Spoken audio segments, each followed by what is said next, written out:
Well, good morning and thank you for coming and being part of this webinar. It's really lovely to be with you. I just wanted to start with a word of prayer. So God, I thank you for the heart that is represented by the people here and the people watching this webinar. I thank you that there is a heart for children and young people across this diocese, and we recognise that and we thank you for it. Lord, we ask that you would inspire and guide our conversations this morning, that we would hear more about this and know where you are leading and guiding us in this path and journey of growing faith. Thank you for what it represents and what it could mean for the children and young people and the families in our local contexts. And thank you that you are calling us to be part of ministering to them and the privilege that that is. So we ask that you would speak to us and that we would be open to you and to all that you want to do and in us and through us over the next couple of hours. Amen. Amen. So I'm going to share my screen and we're going to start with a word from our bishop. I'm very grateful to my colleagues, both in the College of St Hugh and the Diocesan Board of Education, to have this opportunity to offer my own welcome to you all and my firm support for the work of growing faith in the Diocese of Lincoln. There are lots of strategies around, all with very different titles and straplines. What excites me most about what's happening in the diocese at this stage, as we look to our future, is that partnership is a common thread uniting all of our efforts to serve God and build up the kingdom across Greater Lincolnshire. Time to Change Together is all about partnership. People working together, lay and ordained ministers, sharing collaboratively, churches coming together in new ways, and discovering what God is calling us to do and be together. This goes hand in hand with the national work of the Growing Faith Foundation.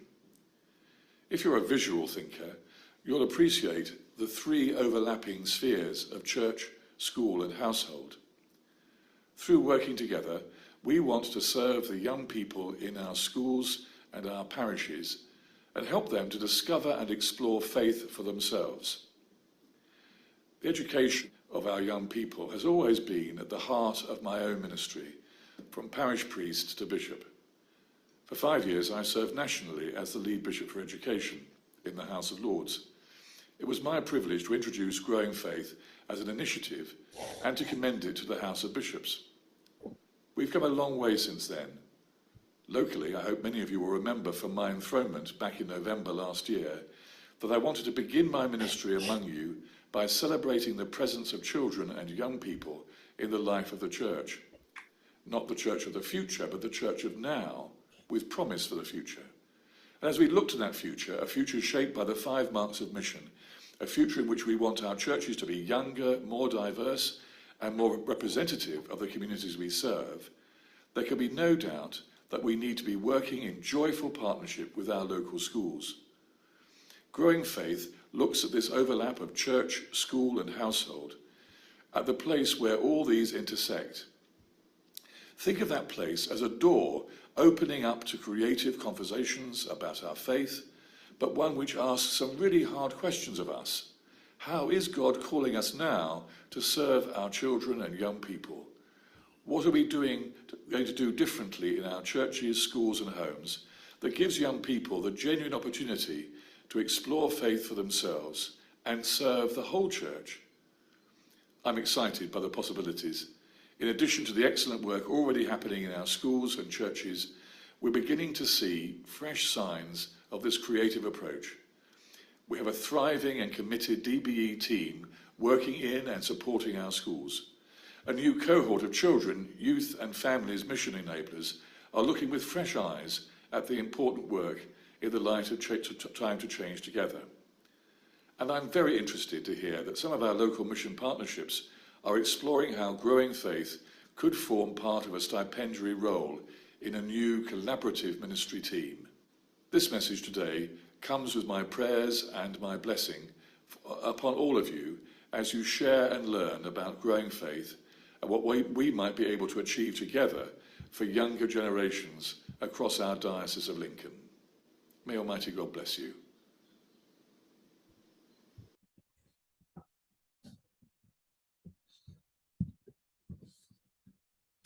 I just think that's really encouraging that we have a bishop with such a heart for children and young people, and to see them come to knowledge and faith of Jesus. So at this point, we want to introduce ourselves to those who might not know us. I'm Mickey Carey-Slater, and I'm the Children's, Youth and Families Enabler for the diocese. So I work part-time at the diocese and part-time in a local deanery with a group of churches in the very south of the diocese, near Holbeach, in the Yellows. So 2 roles, but both with a focus and a heart for children and young people. Lindsay? Yep, I'm Lindsay Norris. I'm the Assistant Diocesan Director of Education, which is a mouthful. Ofsted inspectors love it when I have to give that and they have to write it down. I always have to apologise. My job's really varied as Assistant Director, but for today's meeting, I think it's best to say that I would head up for the Board of Education any work around growing faith, time to change together, and the partnership between ourselves and the diocese, ourselves and churches. I lead on Bishop's Visitors, which we have someone here today that go out into our schools. So it's really that link. I do lots of other things, but that it's a real privilege to be able to work with Mickey, and we meet regularly and always feel uplifted when we've had a meeting, because this is a really exciting part of our job, as the bishop said, you know, to offer that opportunity for children to know who Jesus is really exciting. Fantastic. So we just wanted to take some time to think about why children and young people. I wanted to share this screen because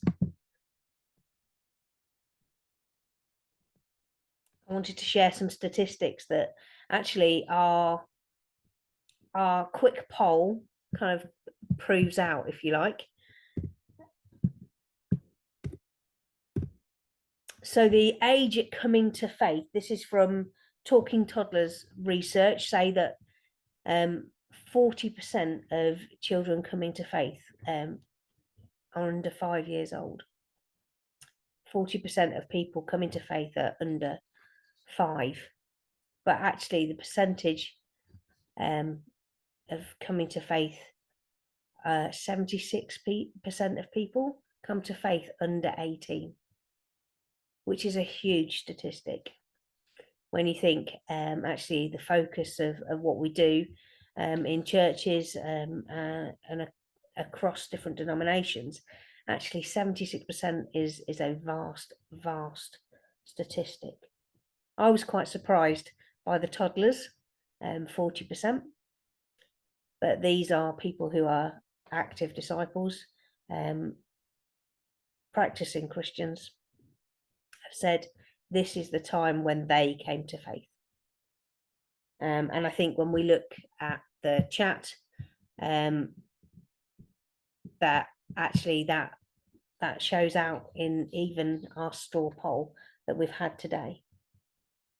And I wonder if we were talking to people in our own contexts, how we feel that would actually kind of compare to our own localities, and whether we would feel that was something that kind of that you can see where you are.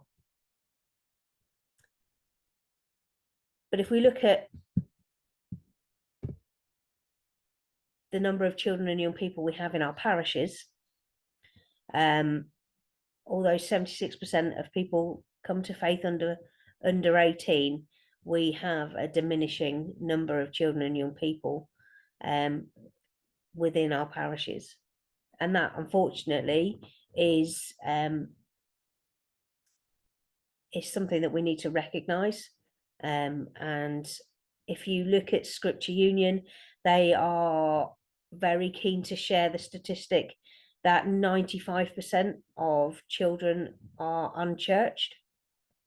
And they are suggesting now that that might even be up to 98%, which is a vast number of children and young people who perhaps we don't have connection with, if we just stick within the bounds of our churches. And that can look really gloomy and really negative, and that's not me at all, and that's not my heart. But I think we need to face reality.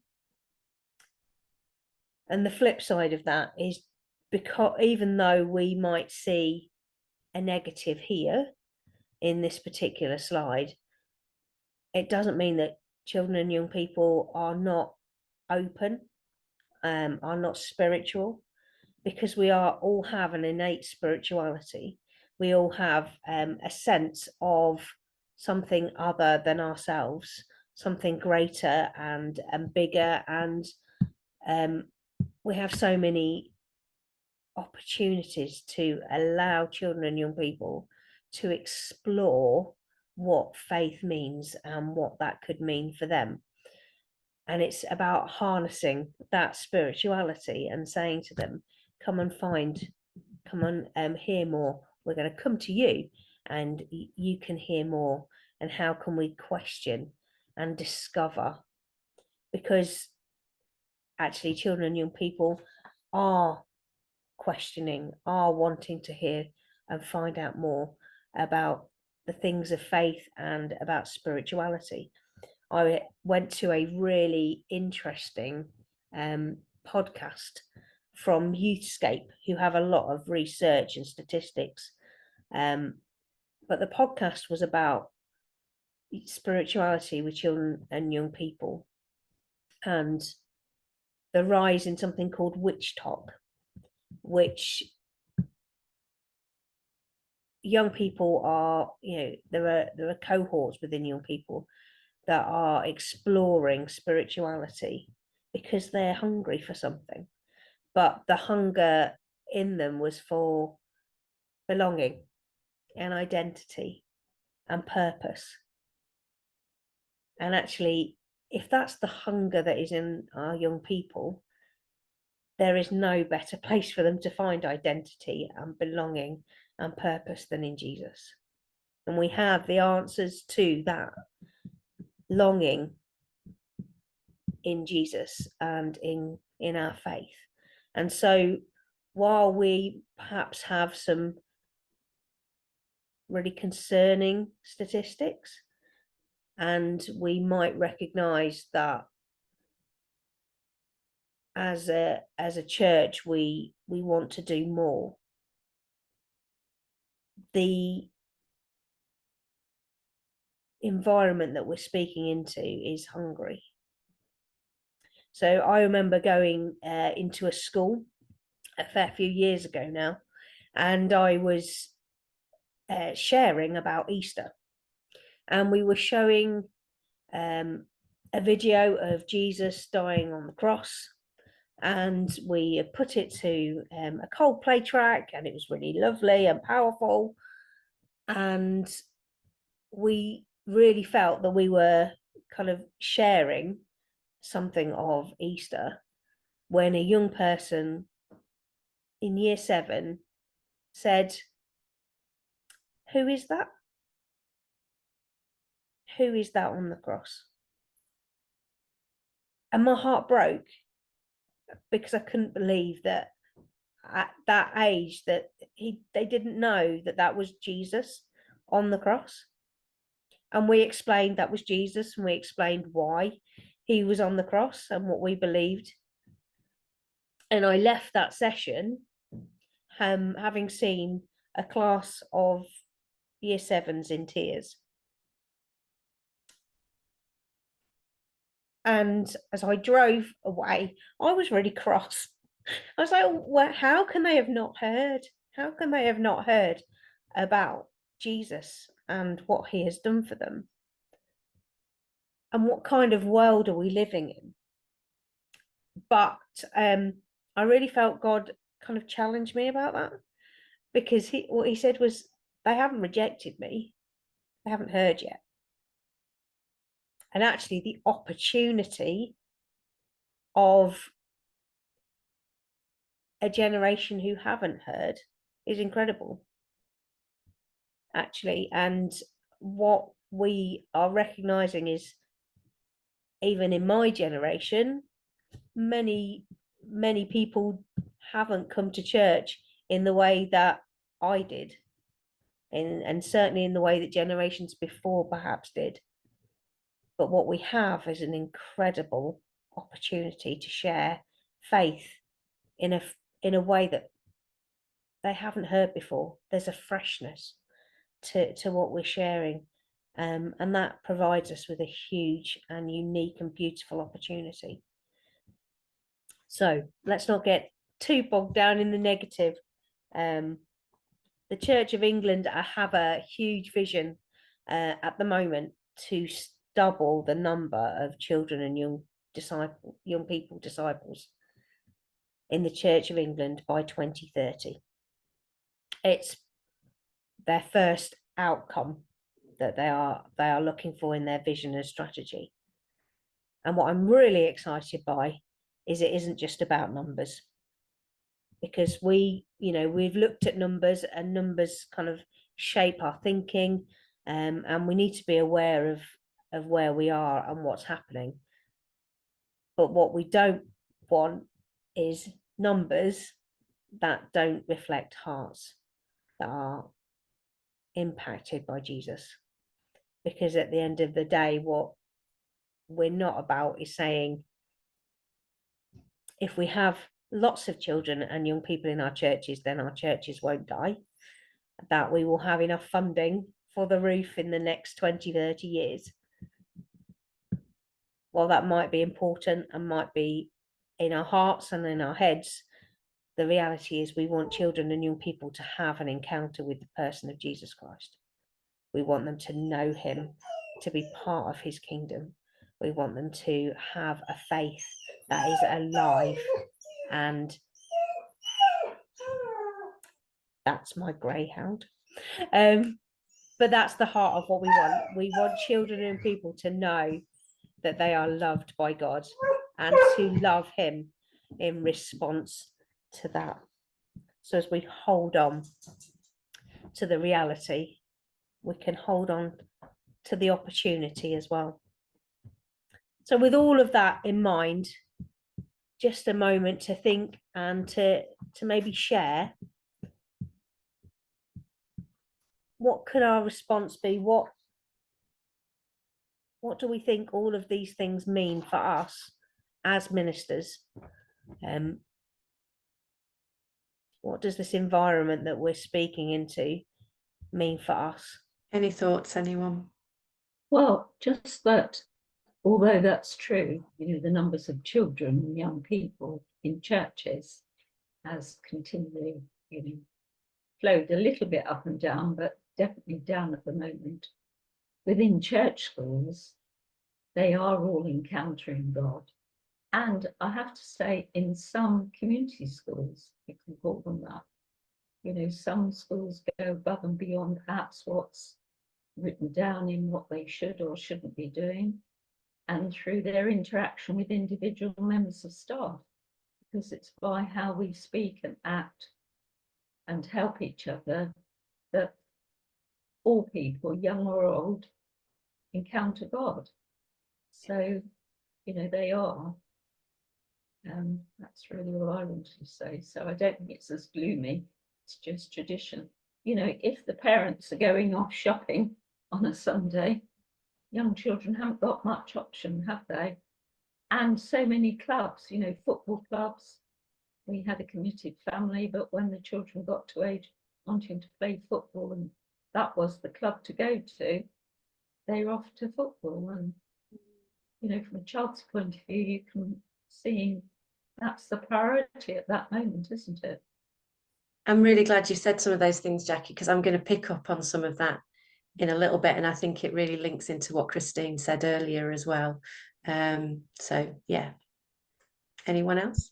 Yeah, I'd like to just say I grew up in school right until the age of 18, where we had an assembly every morning with the King James version of the Bible and the traditional hymn and a prayer, and we used to trot down to church on Christmas and Easter and the harvest and things like that. And so I was then cultured into the church life.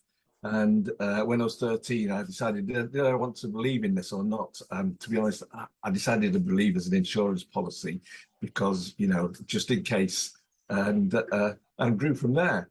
But when I was 30, I went into a primary school at the time of the assembly, and yeah, it wasn't collective worship. It was they assembled, and the total theme was on the song "Summer Nights" from the film Grease. And the more I encountered this sort of thing in schools, I recognise that now people who are aged maybe 55 or under don't have that kind of a culture. And we one of our message church, and just to compliment what Mickey was saying, we were doing some sort of exercise about Old Testament and New Testament with the children, and Mum said, "I never realised that the Bible had two parts." You know, and the amount of ignorance there is tremendous. And to a lot of people, the Church of England is a foreign country because they didn't have that enculturation, and so things like message church and doing things in a way that's friendly and culturally appropriate to those people is, I think, an important way to actually grow faith. Yeah, I've come across, especially in schools doing open the book, the teachers don't even have the faith or a faith. So I would agree with you there, John. It's you know, and those teachers, most of them are parents as well of children. It's really sad to see in that respect. But the thing is, children's minds are so lively and imaginative that just by actually appearing in school, you know, we bring that excitement. I always think so. I do a few collective worships on and off, and that's one of the things I've been warned against, is don't get them too excited. But you know, that children are can be, you know, find things exciting. And yes, there's the football, there's the rugby on the Sundays. Perhaps it may be a case of find another day. I mean, I used to live in Luton, and at the time it was called Luton Churches Education Trust. For teenagers, Saturday night they used to run a how do you it was a kind of church. It was a very noisy church, but it was a kind of church. And it was packed. In fact, the biggest church in the town couldn't hold the number of youngsters. So, I mean, there is hope there. It's just a case of how we can find it. I think it's really important to say excitement does not equal bad behavior. It's good for kids to be excited. Yes, we need to bring them down if they're going back into lessons. I get that. But let our kids be excited about faith. We don't want them to be thinking that faith is boring and dusty and old and you have to behave and be quiet. And, you know, Jesus he wasn't always quiet and meek and mild, was he? I think that's my strap line. Well, I came that you may have life in abundance. And we call it Wild Church, not just because a lot of time we spend time outside in the churchyard, where we have the brightest bird boxes now. I think the birds have to wear sunglasses to actually go into these bird boxes, which the kids built. But it's about wild, letting them have fun. And one of the key things is bringing the children into church, getting them comfortable, that it's not that building that's scary. And with the kids at school, you know, reception, bring them in, let them run around, let them see and get them comfortable in there. And never underestimate children, because on one of those occasions I looked towards the altar where they were just running around, and there were 5 young girls with their hands clasped in prayer at the altar. Nobody had briefed them, nobody had told them. And then one of the other kids came back and said, "What is that table thing?" So I explained it to them and everything else, and she thought about it for some time, and she went, "So really that's Jesus's snack bar?" And I went, That will do for me. Thank you very much. So it's wild about we're outside, but wild as well of it's about having fun, but still learning the message. And I cringe sometimes when I still see people teaching, and they teach as though the children have to listen and they have to understand and they have to take it on. Children don't do that any longer, and you have to bring it to them in a fresh way. And if we're not excited about our faith, then how can we let them be? And the National Vision for Education is life in all its fullness. It's that John 10:10 verse. And God has created us to have all those different emotions. So I totally agree. I'm excited, my faith's fun. So why can't children's be? Yeah, I'd just like to pick up on what Chris said about speaking to them. And I can actually tell you this biscuit, and it's oaty and it's flavorful and it crunches in your mouth and things like that. But the best thing to do is for you to actually eat the biscuit. And, you know, sermons are actually one of the least effective ways of teaching people. And to get children active is what they're experiencing now. And doing that in a nightclub or a messy church or wherever it is going to be a more appropriate way of them digesting the biscuit and making it their own.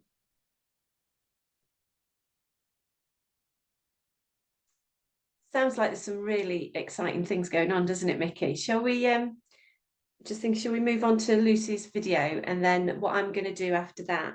So Lucy Moore heads up the Growing Faith Foundation, and she sent us this video. For those of you that know Messy Church, she was the starter of Messy Church. She's now moved on and heads up the Growing Faith Foundation for the Church of England. But she has sent us this video for us to use today. And then I'm going to just explain a little bit about in detail around growing faith. And then we've got some activities to do.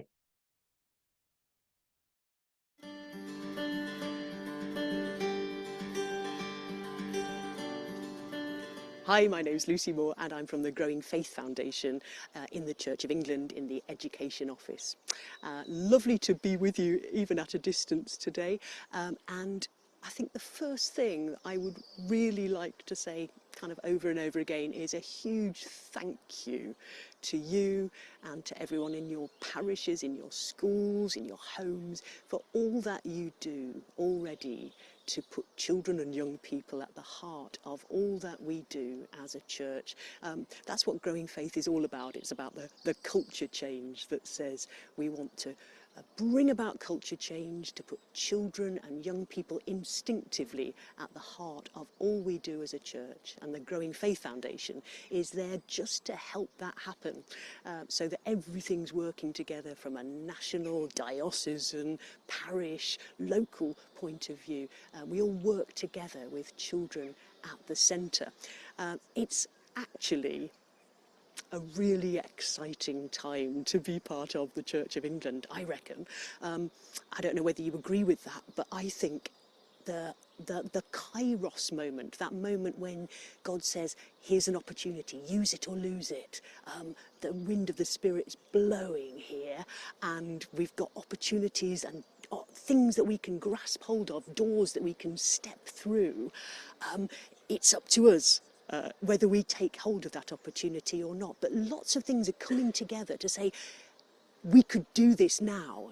We've got the chance now to do it at all those different levels. At parish level, where it really matters, at a diocesan level, which puts the structures and the support around that, at national level, which backs everybody up and supports what you're doing locally with your individual relationships. Now is the time, and I really would invite you to really grasp hold of that, because I'm very excited about it, and I would love even more people to be excited about it too. And when I think about growing faith, what I think about is that wonderful passage that Luke writes about, where it's one of those rare moments where we see Jesus as a child on the cusp of adulthood. And you know the one, Luke 2, where it's the safeguarding nightmare story, where Jesus and his family and the village go up to Jerusalem for the big festival, and they have a great time, and then Mary and Joseph set off home, and a day later they realise down the road that Jesus isn't with them. They go back and they look for him in Jerusalem for 3 days. for 3 days, just as a parent. I just think about that one. And then they eventually find him in the temple, talking and listening and questioning and answering with the adults, with the teachers of the law, with the real kind of big cheeses. And they all come back together again, and Jesus goes, and at the end of that passage, if you look, there's that wonderful verse about and Jesus went home and was obedient, and he grew in stature and in wisdom and in favor with God and people. And it's that idea of, this is what we want for our children: to grow physically well, healthily, to grow in spirituality, to grow in their relationship with God, and in their connections with the wonderful people around them. Jesus had that, and it helped him be the person that he was meant to be. And what we long for our children is that they have that opportunity too, and that the church, the local church, the diocese, the national church, all play their parts in doing what we can do best, each of us, to make that happen, with children and young people right at the centre. So growing faith is about that, really, about all these different spheres working together, children at the centre. In that story, we see Jesus' family bringing him up in a faith-filled home. We see the village of Nazareth doing their bit to go on the journey together to the big national festival, where those expert teachers were there giving what only they could give. So it's all those different spheres working together for the great spiritual flourishing of Jesus the child. Wouldn't that be fabulous if we had that for every child and young person in our parishes, in our schools today? So growing faith, what is it about? The research shows that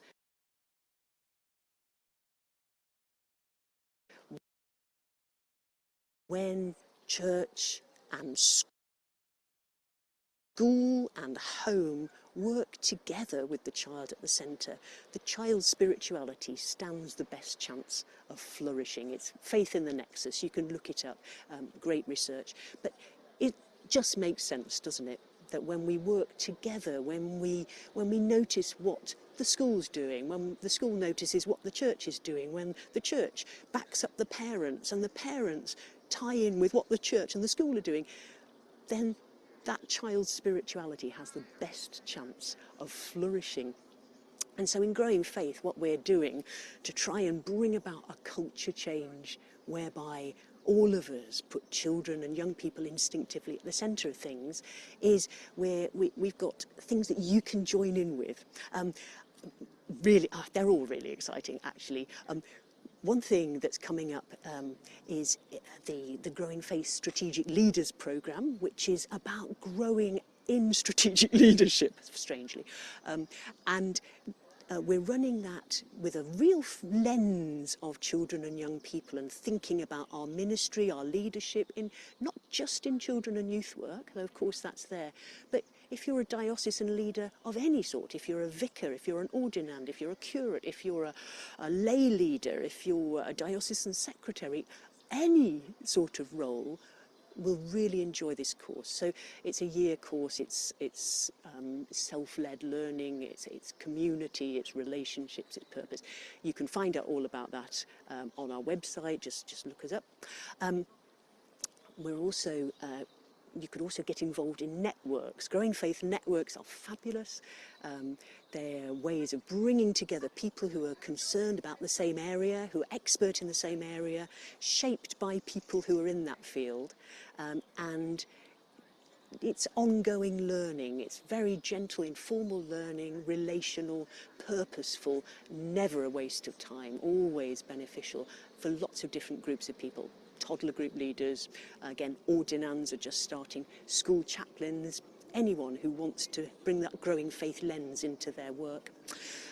We've got hubs, and we've got 18 hubs, either started or about to start. Those are centres of experimentation. And I think with those, they're scattered about the dioceses, obviously, but it's keeping an eye on those for ideas and inspiration and stories that you might say, oh, that's great for them. We could adapt that, or we could use that idea and do it in our parish in a way that suits us, that's right for our context. But just inspiration and the can-do people, giving things a try. And research. Research is huge fun and really important. And again, it's being a source of stories and confidence giving.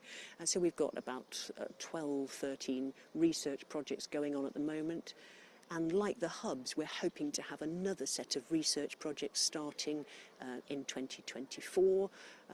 And another set of hubs starting as well. So those are all opportunities to look out for if you'd like to get involved in a hands-on way, either just by learning from what other people are doing or initiating your own hub, your own research. So lots and lots of opportunities to get involved. It's all God's work. We know it's God's work. We're working hard alongside him, I hope, to support what God's already doing. But none of it would work if it wasn't for prayer. And we have a prayer support newsletter that you can sign up for, and a more general kind of this is what's going on in the growing faith world that you can sign up for. And we can make sure that you get the links for those prayer support and newsletter to sign up if you're interested in that.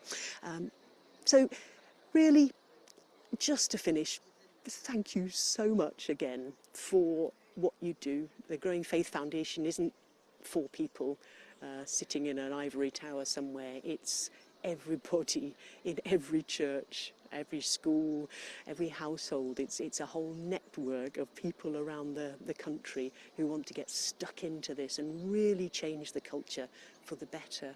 And we're delighted that you're even showing an interest in it if this is your first experience of anything to do with Growing Faith. And I suppose I'd leave you with a question of how much are children and young people really at the heart of what you're doing? How are they at the heart? Do you listen to their voice? How do you listen? How do you really hear what they want to tell us as a church? And how can you share that with other people around you? Thank you.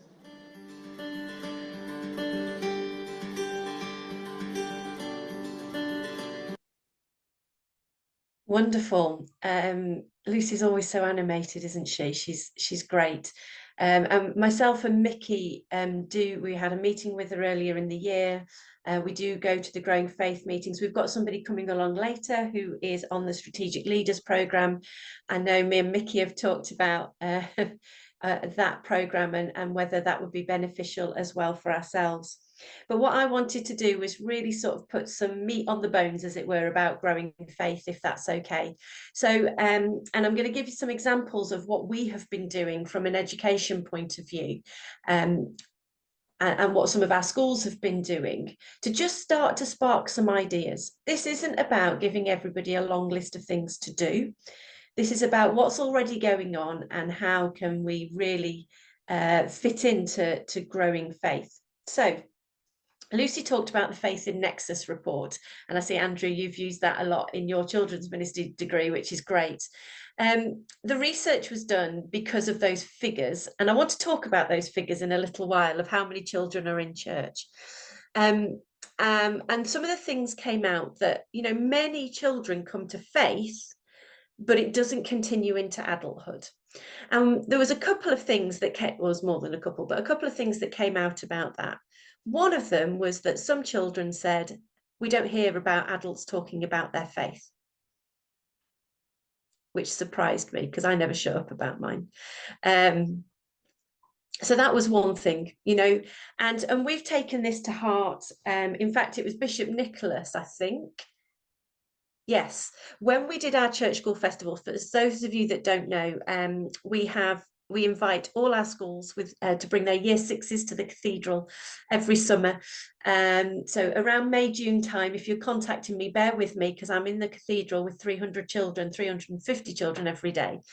But what Bishop Nicholas asked was that actually we do readings and we get the children to do readings and prayers. But he specifically said this time, could he have an adult do one of the readings? And that was because often in schools, we are so keen to get the children involved, they don't always hear adults talk about faith or do it. And I just thought that that was an interesting thing. One of the other things that came out was around what held people in their faith. And I was thinking back to myself. I became a Christian at 8. My parents were, I've gone to church since before I was born. Parents always in church. It was our thing. That's what we did on a Sunday morning. We went to church. And it was that and the church community that held me in my faith. But when we think about the children we're working with, and somebody's already said it, society has changed. No longer is it the tradition for many families to go to church on a Sunday morning. So what is going to hold those children in that faith as they grow up? And the research came out that actually it's the combination of what goes on at school, what goes on in the church, and the household or community. The official word is household, so that family, but it could be that wider community. That is what helps faith grow. That is what helps faith form. So that seed that has been planted is watered, is fed, and can grow. And that's how the Growing Faith Foundation has come out. That's me paraphrasing it. Okay, so that's my words. But you know, society has changed, and I think two of you have, Mickey, I can't remember, was it somebody else has said, you know, children don't always have that knowledge. Hopefully if they go to a church school they do. And just to say, my remit is to work with church schools, but when we're talking about schools, we're talking about all schools, because just because you go to a church school doesn't, or don't go to a church school, doesn't mean you shouldn't be introduced to Jesus. But schools have changed. When I did RE many moons ago, it was very Christian based. I learned stories. That has changed. It's gone back to it. When I left teaching 6 years ago, it had gone back to it, but it was much more ethics based and philosophy based. So they weren't getting that in schools. I would say now, if RE is taught well, they are. We know that it is a time for collective worship, should be in every single school every day. But unless you're in a church school, that's not monitored. Ofsted don't monitor it. In church schools, it's monitored by people like myself and the church school inspection, SIAMS. So often schools, I think somebody said, like the will of a head teacher. If the head teacher wants to do it, then great. But if they don't, there's no sort of comeback. Society has changed. I am all for church on a Sunday morning. I am there every Sunday morning. It's very rare I am not there, but society has changed. They're shopping, they're going sports clubs. So growing faith is around a reimagining as well. What do we mean by church? And some of you have already said that. And just as a positive, I was at a meeting in February in London all around this sort of thing. And one of the questions I asked, I don't know, some of you will know this, but the numbers that are taken for how many children in church are taken on the census day, one Sunday morning in October, I believe. That's what I've been told. That is not showing our messy churches, what's happening on a Friday, on a Saturday in school. And I asked the question, is there going to be a change in how it's monitored? If this is what we're saying, that we want to make disciples, yes, I'd love children to come on a Sunday morning. It's not always possible. Maybe they will as they, get older and can come, or a Sunday night, or a Friday night, whatever their church is for them. Are we going to start measuring that? Because we're not seeing a full picture of how children are involved in the life of the parish rather than just Sunday mornings. They are looking at that to change that nationally. So I think that's real encouragement, that this isn't just a nice idea. We're really looking at what do we mean by church. Mickey, could I ask you to put the next slide up for me? So what we've got is this idea of church, school and household coming together. And you'll see on this next slide that we talk about, and Lucy talked about it, these three spheres. The church, the home and the school. Because it's always a pain when you've had a video on a PowerPoint and then you're trying to get to the next slide. And the idea is really, like it'll come up as a Venn diagram. Don't worry, Mickey, it's fine. And the idea is that middle bit of that Venn diagram is where faith is most likely to grow.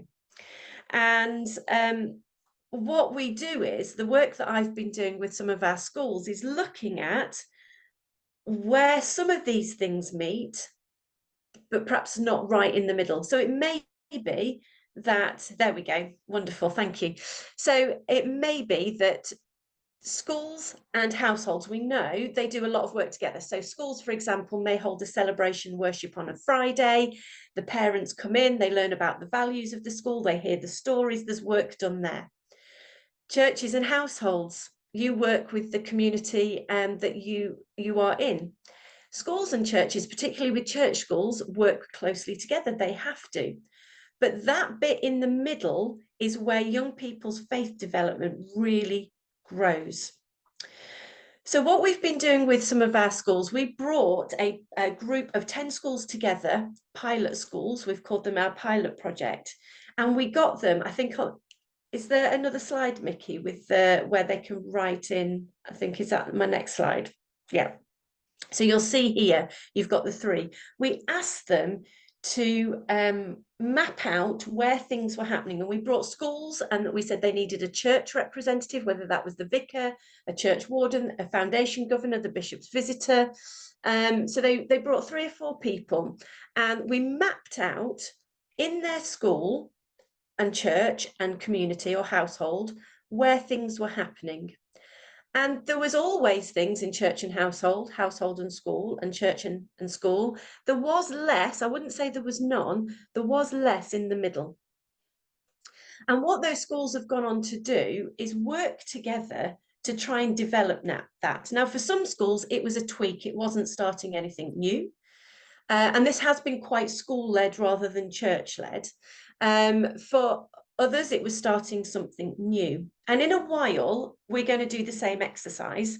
But I wanted to give you some examples of what has gone on. And like I said, from the Board of Education, we've done this in conjunction with the local church, but it's been quite school-led.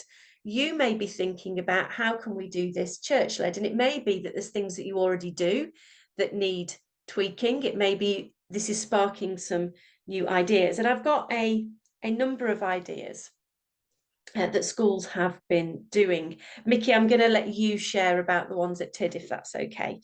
But a school not far from me worked with the curate at the time, and they always have a harvest and an Easter service, and they invite parents sometimes, but not always. Sometimes the vicar or the curate at the time would come in. And what they did was they made a conscious effort of this touch point of harvest, that they would make sure that it included all 3. Now, all these things I'm going to share with you, some of them take more effort than others. And it depends where you are on that journey to what you feel church and school and household can do together. So I went to their service. It was a community service. Now, the school isn't big enough to hold the community, the school and the church. So it was held on the school playground. And yes, it did rain a bit. And we just put our hoods up, and that was fine. It wasn't chucking it down. The curate led the service. She was incredible. Children led the service. They did dances, there was singing, the whole school were out there, and then all around were there were the parents and the community. Really, really powerful to see everybody together celebrating harvest. And it was linked to the local food bank or community larder, I'm not sure which one it was. And then what they've been able to do from that is build on those relationships and move forward. And their next one was last Easter. And what they did, they invited the parents and some of the church to come in, and they had stations around the school. And I don't know all the stations, I wasn't there, but they put up a big tent at one of them. And as they walked into it, that was like the tomb of Jesus. And all these stations told the Easter story, so that the parents, the church and the school were able to walk through the Easter story. And again, they're building on those relationships. Now, that school was in a position where they had a really great and strong relationship with the school already. The church is vibrant. There's lots of people in the church, but we know that that's not the case everywhere. So I recognize that sometimes some of the things I'm saying, oh, that would just be too much for us at the moment. So let's have a think about what some others have done. There's one school that every year in the school, they do a whole week around a project of Easter. So their whole curriculum, their art, their English, their RE, their music is all based around Holy Week and Easter. Now, the church doesn't come in to do that. It's very much their curriculum time. But as part of their artwork, each class develops, their art class, they develop some artwork, which is then put into the local church. Then parents are encouraged to come and see their artwork in the church. And then the church can be there to start building their relationships. And somebody, Christine, I think you said, sometimes it's just about stepping over the threshold and being in that church. So a much simpler idea. Another school in the north, but I haven't mentioned what these schools are, and I absolutely can. So the first one I talked about was Welton St Mary's. The second one that I've just talked about was Thorpe on the Hill, St Michael's, both Lincoln based, just outside of Lincoln. Barton upon Humber, our furthest northern school. One of the things we talked about around growing faith was, actually, we can't be there to force faith on people. We want to meet people where they're at. And I love the verse in James that talks about faith and works. So faith without works is dead.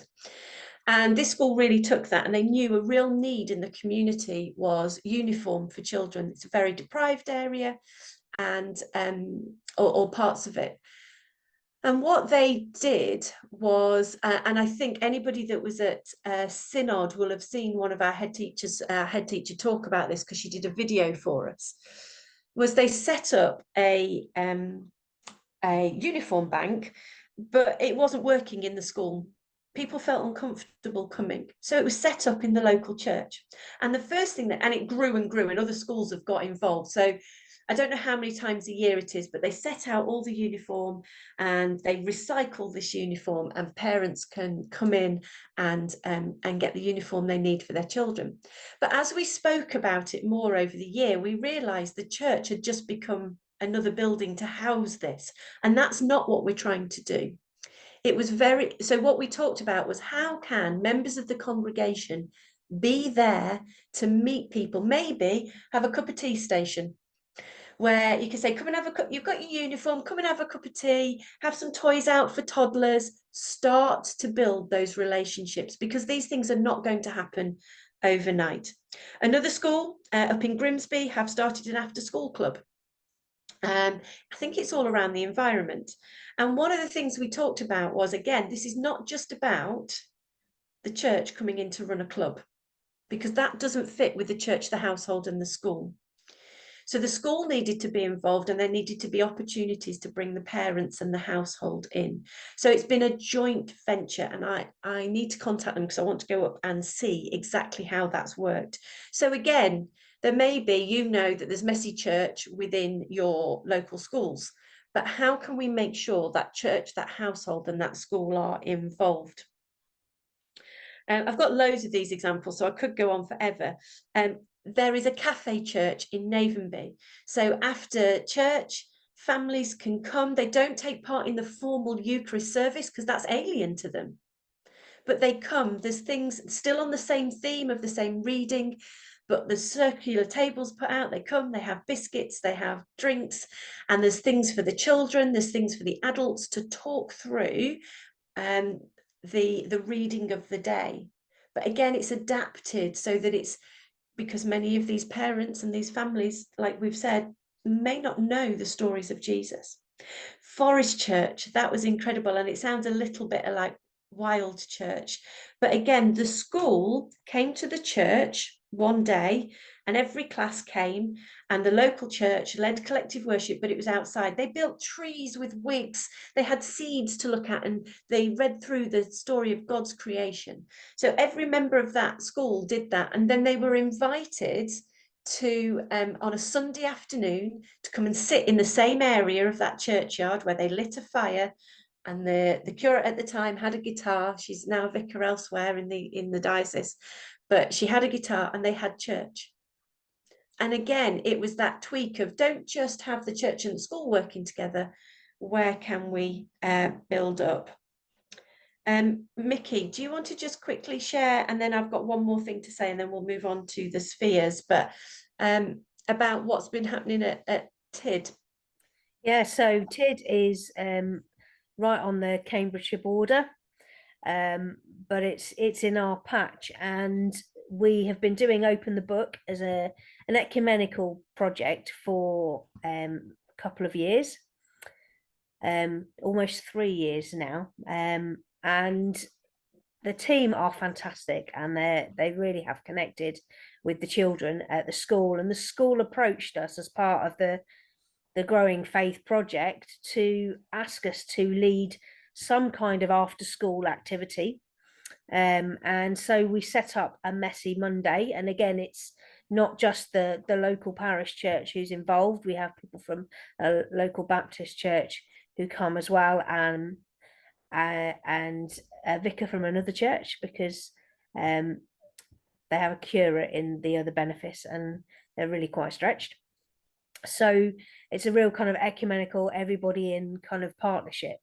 And we started with just running activities like a Messy Church straight after school. And then what we wanted to do was to build on that and to involve the families. So we started giving them a holiday club pack. So during the holidays, there would be some kind of craft, a link to a story, a link to a song, an activity sheet with questions, so that they would interact with their families and not just be something that was happening at school, but was actually being given into households as well. And since then, we've tried to build on that. We have take-home sheets that go home every time we have a messy play once a month, as well as the holiday club packs. But what we've also started doing is at Christmas, we invited the parents to come in and to be part of it as kind of like our next stage of the strategy, if you like. So we invited the parents to come for the last 15 minutes of Messy, so they could kind of see what was happening and what was involved. And we held a moment of prayer. We had a wave of light where we all lit battery tea lights around in a circle, one by one, and talked about Jesus being the light of the world, Emmanuel coming to be with us, and what that meant and what that might mean for them and how that made them feel. And it was a really precious moment to have those families coming and joining in with what we were doing. And we had our Easter Messy just last week, and we invited the parents to come in for a trail. The sun shone for us, which was really good, because it was a bit dicey earlier in the afternoon.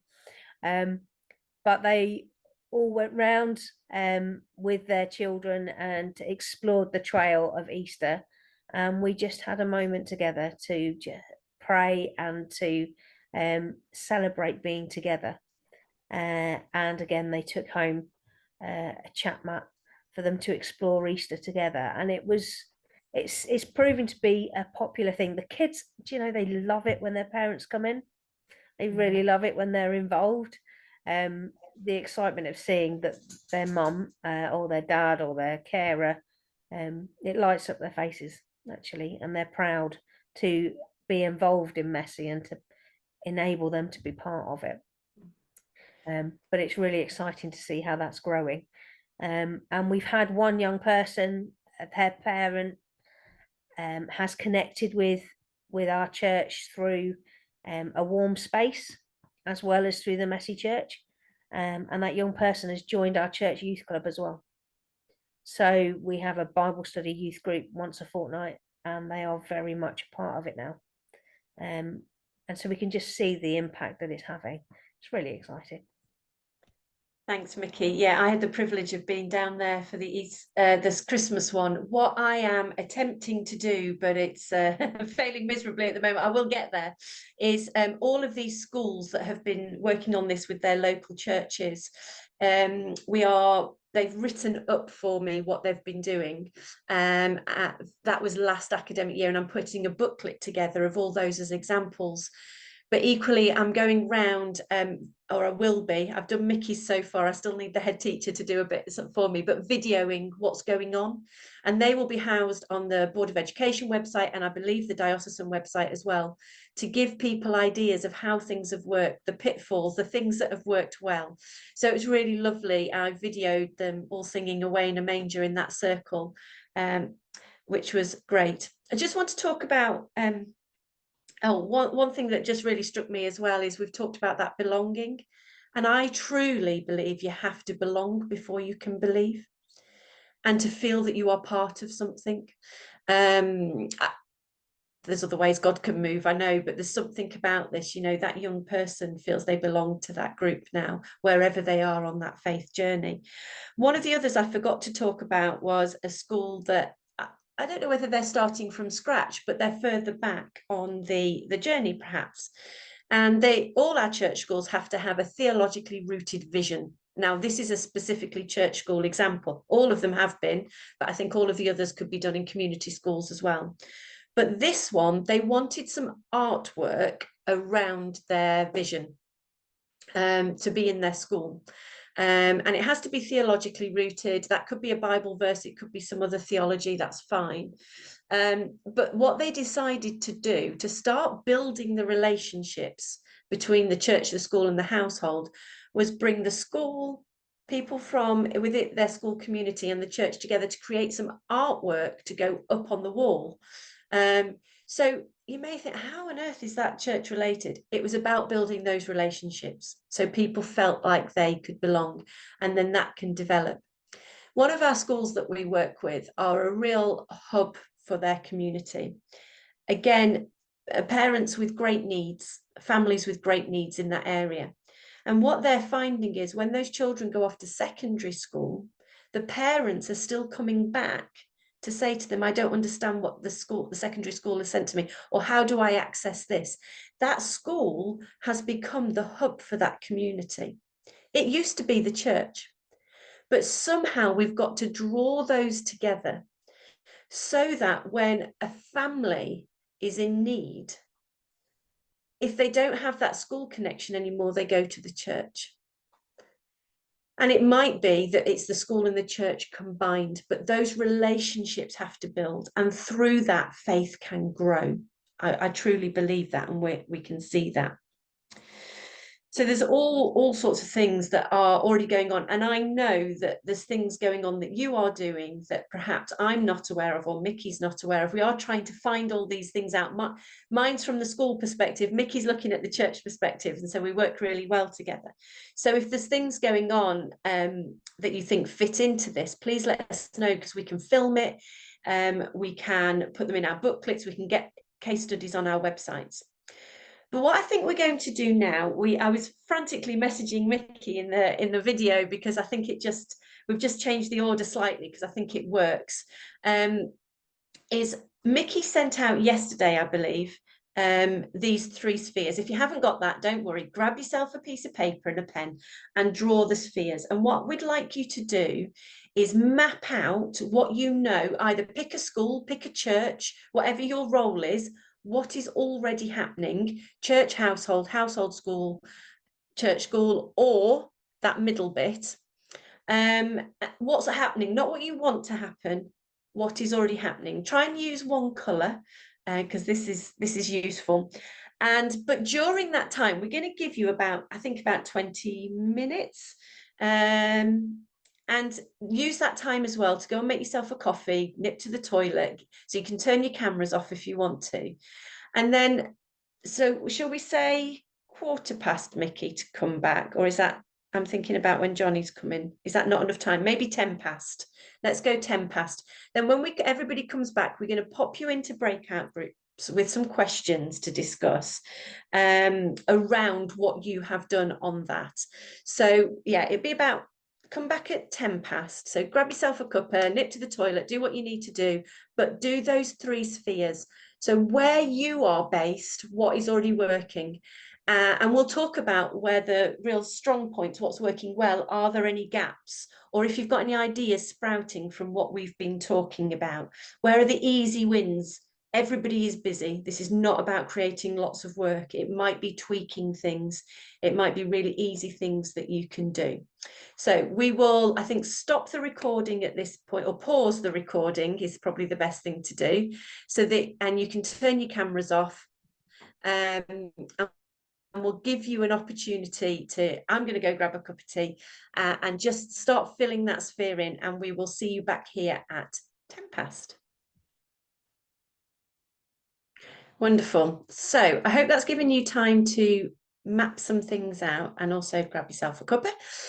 What we'd like to do now is pop you into some breakout rooms. I've sorted some breakout rooms out to pop you into, so you can discuss with each other some questions. And the questions are, and we'll put these in the chat, what's already working well? What is great? Because I know, you know, you've already talked about some of the things. In those 3 spheres, where are the gaps? There we go, Mickey's popped them in the chat. Have you got any ideas that are sprouting after what we've been talking about, you know, getting all excited about, oh, we could do this, or we could change this, or we could. And what are the easy wins? You know, just those little things that you could tweak. And again, this doesn't have to just be in church schools. I think church schools can be more receptive to some of this because of what they have to do around SIAMs. But as we said before, every child and family deserves to hear about Jesus. And this isn't about doing more. You know, the local mission partnerships and the way they're set up hopefully means that you have got people that you can work with. One of the things I have seen is when it falls on one person, when that person leaves, it all falls apart. So it needs to be wider than that one person. Equally, everybody's busy. And while this is a really important thing, it needs to be shared. So yeah, what are the gaps? What's working well? What ideas are sprouting? And what are the easy wins? So there'll be 3 or 4 of you in a group. And what time are we on? So, because we want to have some feedback as well. So we'll come back in about 20 past, I think. No, maybe just after 20 past. We'll give you a minute warning. So you'll have just over 10 minutes in there. So not long. We've all introduced ourselves, hopefully. So you all know each other. So just share some of those things. So I will open the rooms. You should, and we'll stop the recording at this point because you're not recorded in breakout rooms anyway, but we'll open the rooms. If you're not used to use Zoom, just click on it and it will take you in, and then we'll give you a minute's warning before we bring you all back to the main room.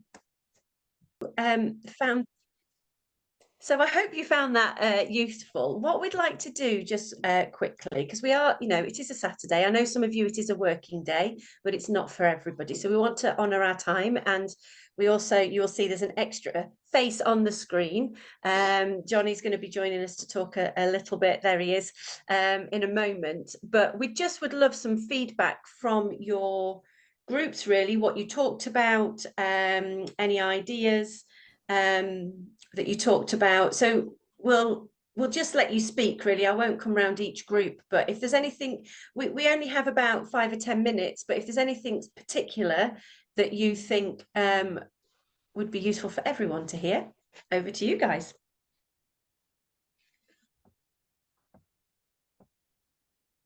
Well, we explored, you know, the question, and COVID came up quite a bit in the discussion, which, you know, I know you don't want to hear about COVID, but how it's affected what's gone on in the church. And in some places it hasn't returned to where it was. And then the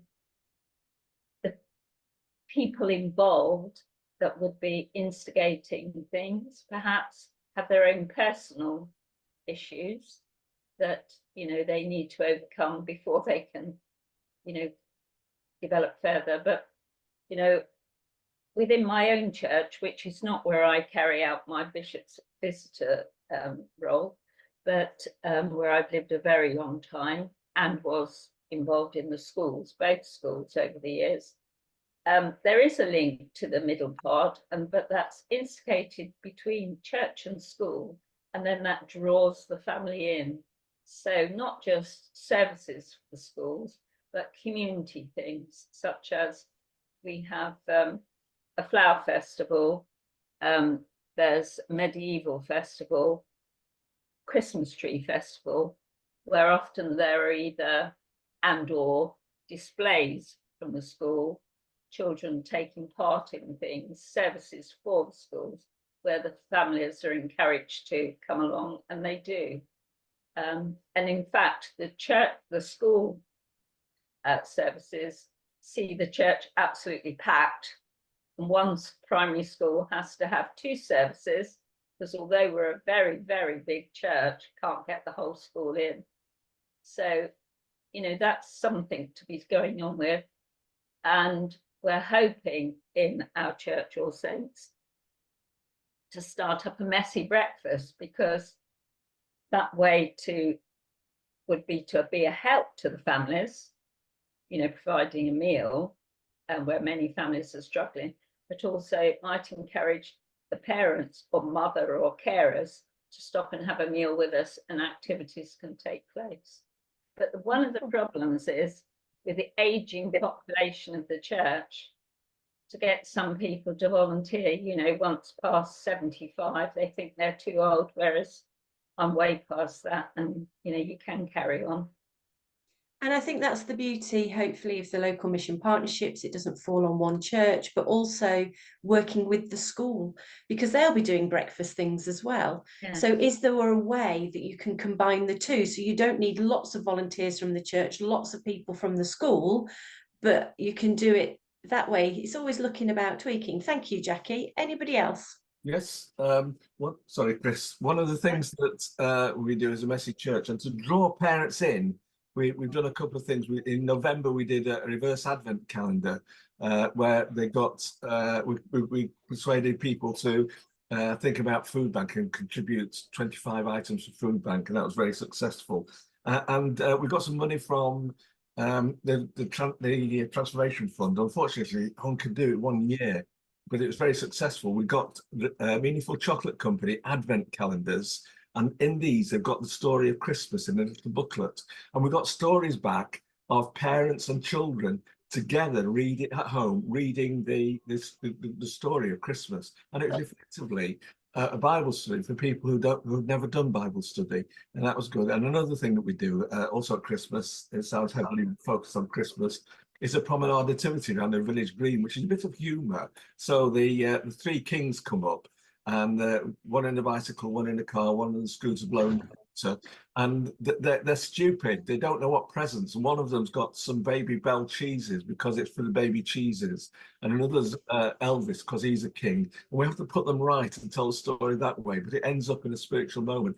And the parents and the children do this together, so that they're doing that thing that you actually suggest that they're actually combining.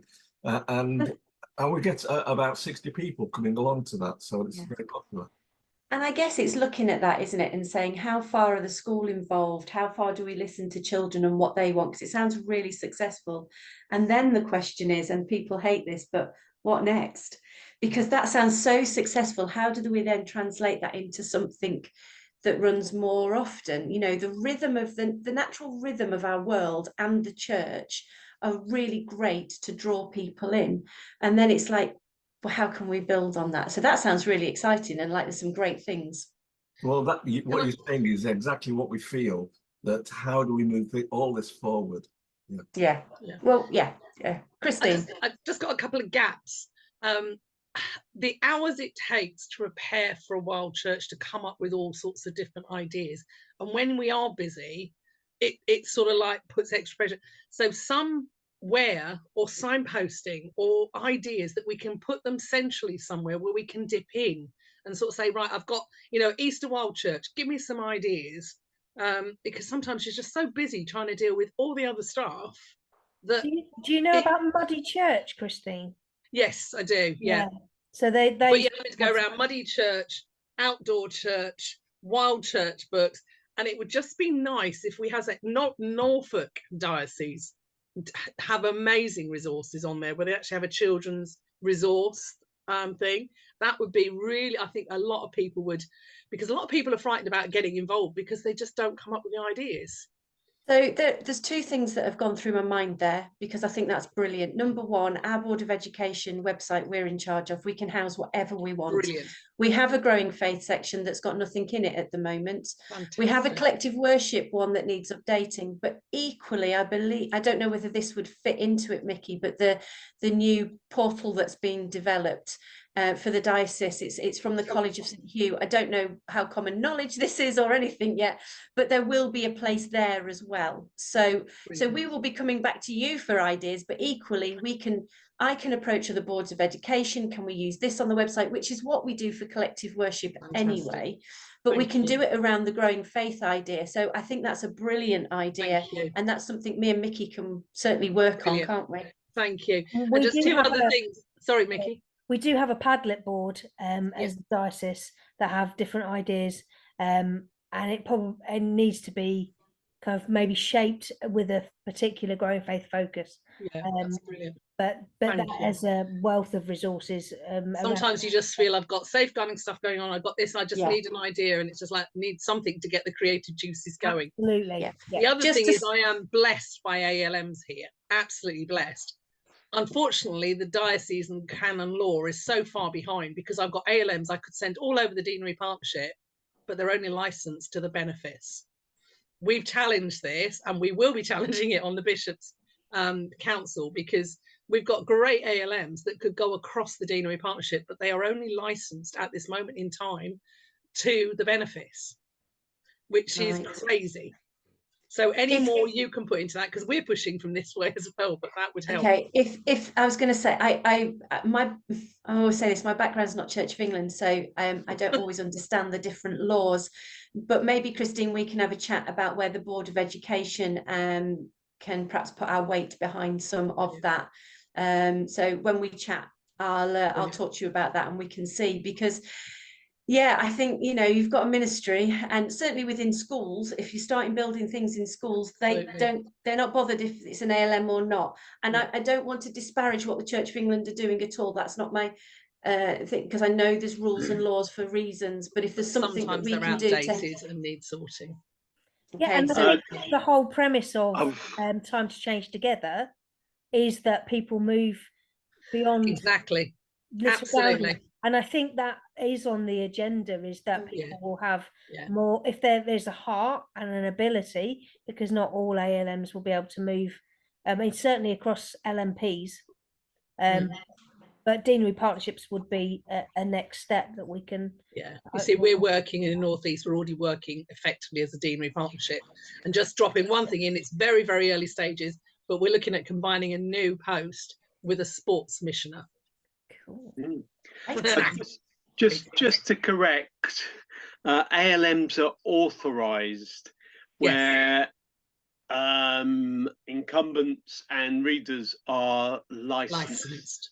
And this is the big difference. And I mean, within everything, but there's nothing stopping an ALM actually working within the deanery partnership on a particular thing, because some of the things we do you don't have to be kind of authorized or licensed for, as long as you've got into big depth. We've got into this with Richard, with Claire at the Warden and Lay Readers, and trying to get ALMs to go and take services in different parts of the deanery partnership. It's a no-no. You're talking taking services where actually, if you're leading perhaps some youth work and that, you, as long as you've got your DBS and you know, you've been checked out, sort of thing, you should be all right.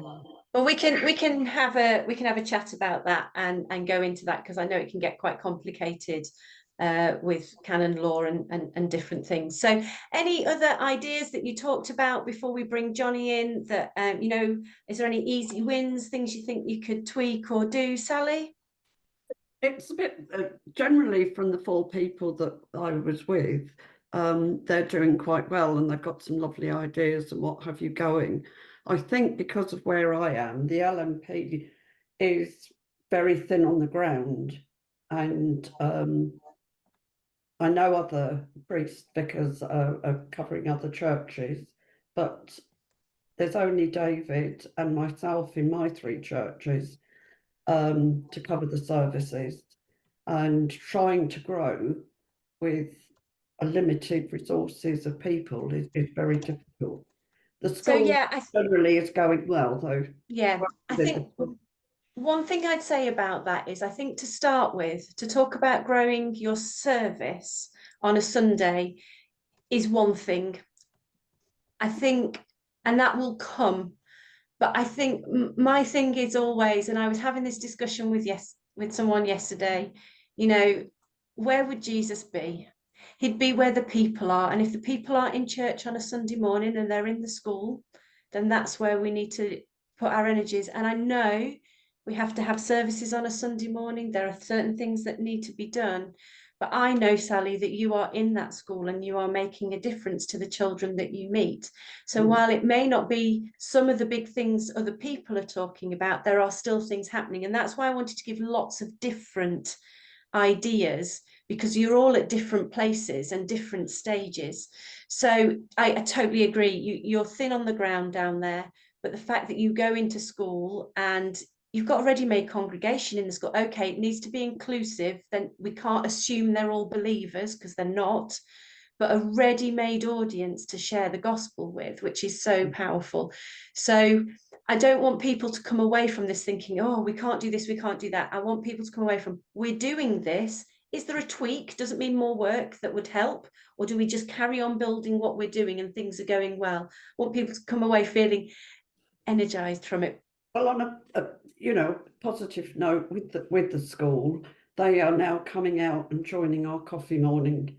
There we go. Yeah, incredible. They did their first one on Wednesday, and they're coming back again in May. So, and it's some of the bishop's visitors that are leading Cafe Church in Navenby. So then maybe we can, at our next bishop's visitors meeting, which is in April, have that conversation about how it's going, how it's working, so that, you know, maybe there's a tweak within that coffee morning.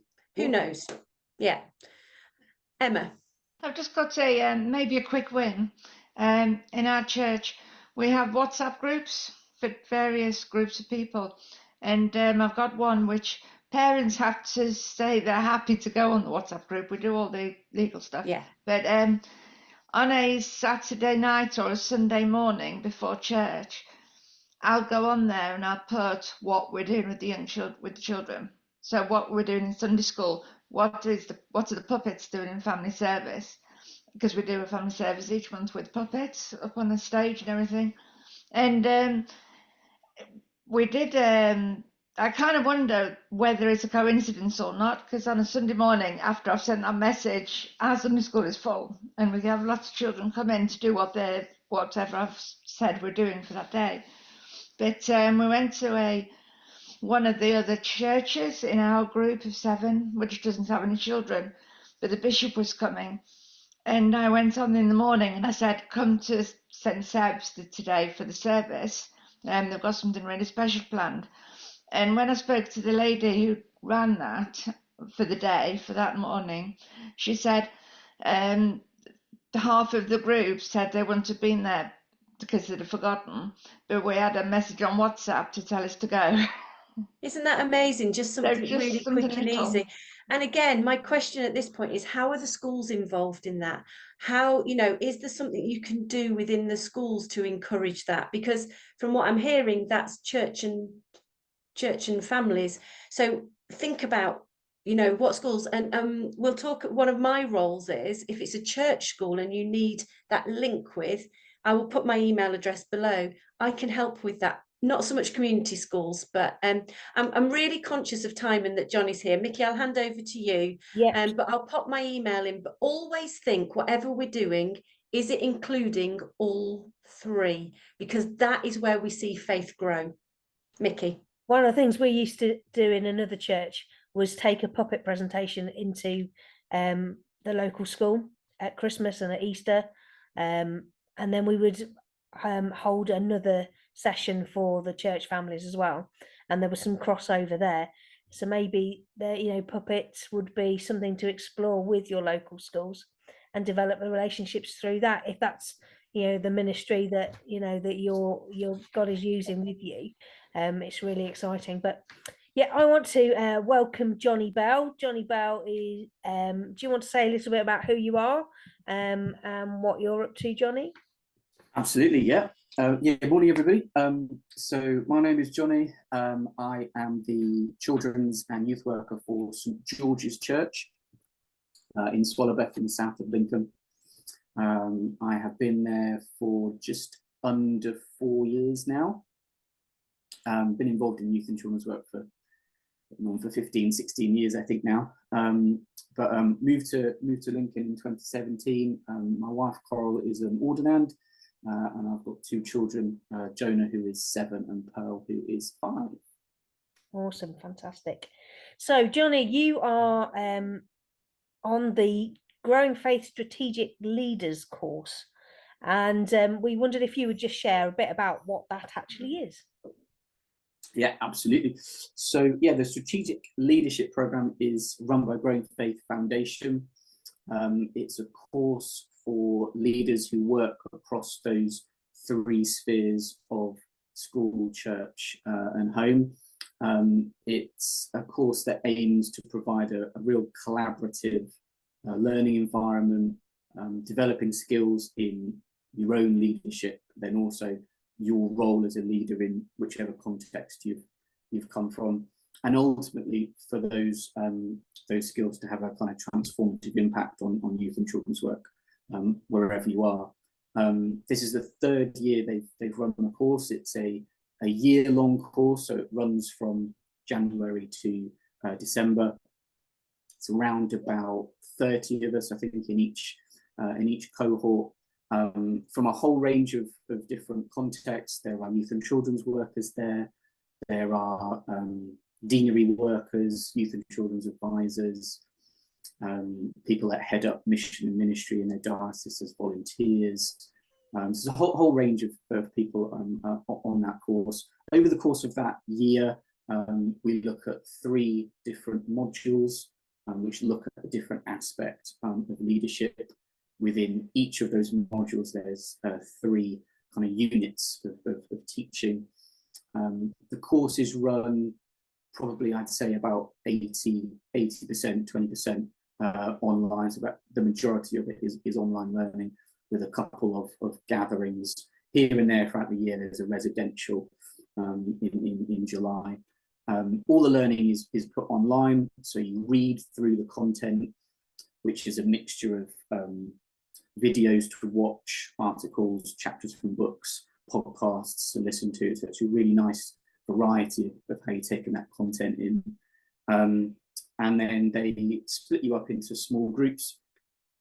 And a couple of times during the term, you gather together with about 4 or 5 people, each with a learning coach, who tends to be someone who's done the course already, who has got some experience in that field. And you basically work through the content in a sense of, let's make sure we've understood it, let's understand what our reflections are on it, and then you eventually think about the so what question. So I've taken all this in, so what am I going to do with it within my context? It's not accredited, so it's not an official, you don't get anything out of the end of it, but that's not the point. It's a journey for you to go on throughout that year. They encourage you to keep a learning journal, and there's 1 or 2 kind of written reflections. But it's a real opportunity to gather with others and just kind of commit a year to say, what can I do to improve my leadership, my theology, my faith, and understand my context a little bit better. So is that kind of what inspired you and what made you want to go on the course? Yeah, I'd say so. I was looking for something to enrich my own leadership skills, really.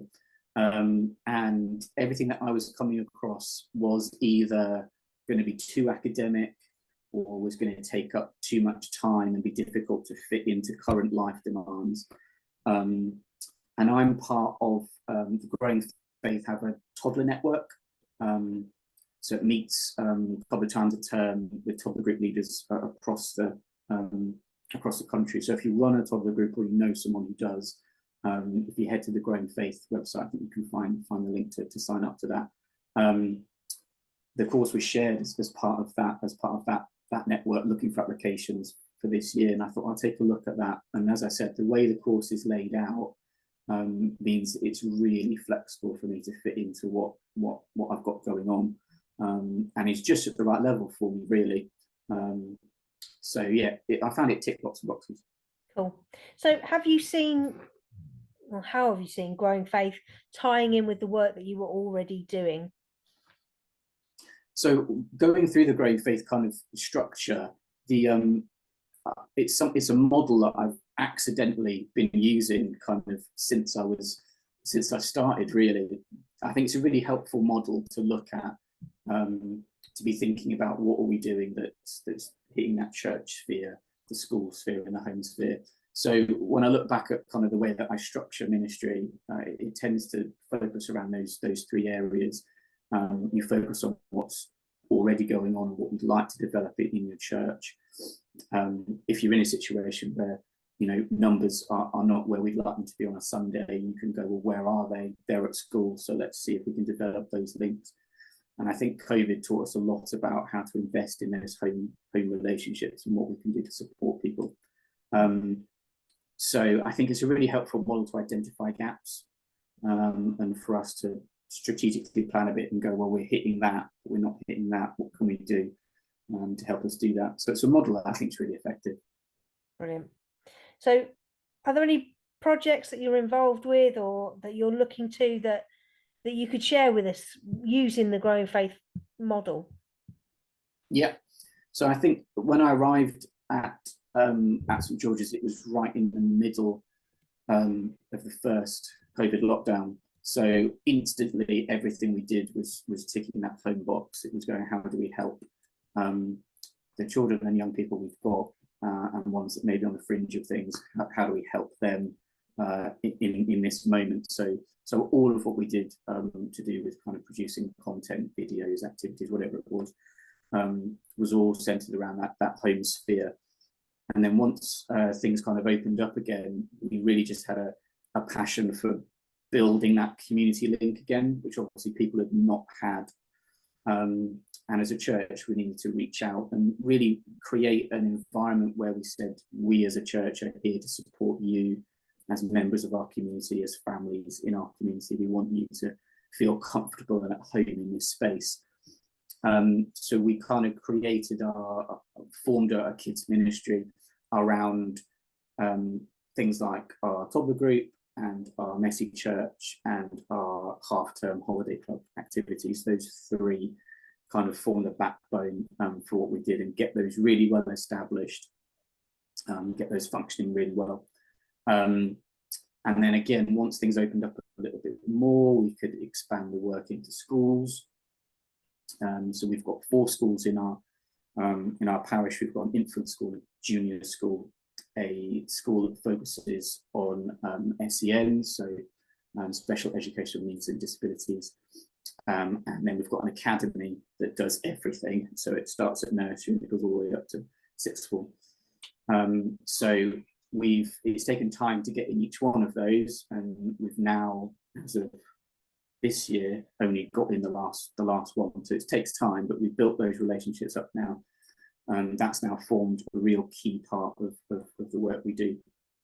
And we're just starting to kind of think back and go back to that home sphere. We're hopefully going to launch some kind of, whether they're evenings or afternoons, for parents to gather a couple of times a year and say, what's going on in your family life that we can support with. If you've got young people, are they struggling with self-esteem, anxiety, stress? What resources can we provide to help you with those things?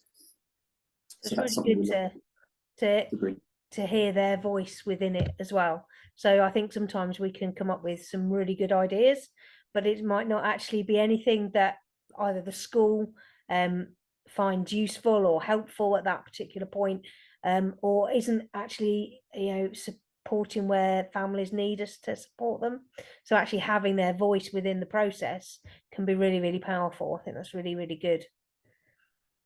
Yeah, absolutely. The whole idea of listening is really important, particularly when you're starting starting stuff out, as you say, I can have quite clear ideas of what I think we should be doing, but you need to find out what are the gaps in that community. And you know, parents, from my experience, they value that sense of, actually, instead of us telling you what we think you should be doing, you tell us, and then we'll support that way. Yeah, I think it can be really positive. Yeah. it's a good way to serve. What can you see that God is doing? I think in the last, I'll probably say 18 months or so, we're really seeing kind of that growing faith model kind of begin to gel and feel like it's a bit more rooted in what we're doing. You know, numbers aren't everything, but you know, God is bringing families to us. You know, those ministries that I mentioned are flourishing. People are coming because they are rooted in what we do. They're inviting friends along, which is a key part of our vision, to have kind of family to family evangelism, because that word of mouth is so important.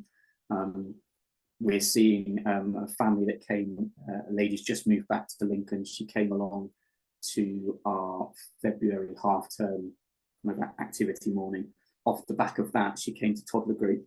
Off the back of that, she came to Messy Church. And just the other week, she was telling me how just valued and how welcomed and how at home she feels. And this is someone that's not a Christian. Wow. So for them to have experienced those events and go, actually, I feel at home here because of the atmosphere and the hospitality that you're providing, it's just exactly what we're after. So, but I would preface that's taken 3 years of just establishing those things. So, you know, we all know that it takes time, but you plug away and you faithfully kind of have a vision and a direction for where you're aiming for, and you know, you will get there. Awesome. Thank you so much. It's really exciting to hear what he's doing, and you know, that recognition that it takes time, but what a precious gift growing faith is as a vehicle to meet needs. And we know that their biggest need for anybody is knowing Jesus. And if we can work with schools, with households to create those opportunities, that's so precious. So bless you, Johnny. I really appreciate you coming and being part of what we're doing this morning. Thank you very much. Brilliant. Okay. Right, I think we're coming towards the end.